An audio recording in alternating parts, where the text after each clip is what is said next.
அதாவது நான் கோவிலுக்கு சென்று வழிபடுவேன், நீங்கள் வந்து உங்களுடைய இறைவனை வழிபடுங்கள், நான் மதிப்பேன் என்பதுதான் மத நல்லிணக்கம்.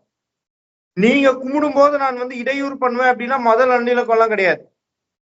என்ன பண்றாங்க, அவங்களும் கும்பிடுறாங்க இவங்களும் கும்பிடுறாங்க, அவங்க வழிபாட்டுக்கு ஏற்றவாறு மாமிசம் சாப்பிடுறாங்க, உங்க வழிபாட்டுக்கு ஏற்ற மாதிரி நீங்க தனியா பண்ணுங்க, அதுல என்ன பிரச்சனை? அதாவதுங்க இப்ப சரி ஒரு மஸ்ஜித் இருக்குங்க, நான் பக்கத்துல வந்து ஒரு கறியை வெட்டி சாப்பிடுறீங்க, என்னுடைய கலாச்சாரத்துல அந்த கறியை சாப்பிடலாம், தப்பு கிடையாது. பக்கத்துல வெட்டி சாப்பிட ஒத்துப்பீங்களா? இல்ல, அது தேவையில்லாத பிரச்சனை வரும் இல்லைங்க, அவங்களுடைய மனதை புண்படுத்துற மாதிரி இருக்கும்ல. அப்ப இது வந்து புண்படுத்துறது இல்லையா? ஒட்டுமொத்த பாரதமும் வியக்கத்தக்க மாபெரும் கடவுள். அவருடைய 6 படை வீடுல ஒரு வீடான திருப்பரங்குன்றத்துல நான் போய் ஒரு இதை வைப்பேன், நான் வந்து மாமிசம் சாப்பிடுவேன் அப்படின்னா அது மத நல்லிணக்கம் அப்படின்னா எப்படி ஏத்துக்கிறது?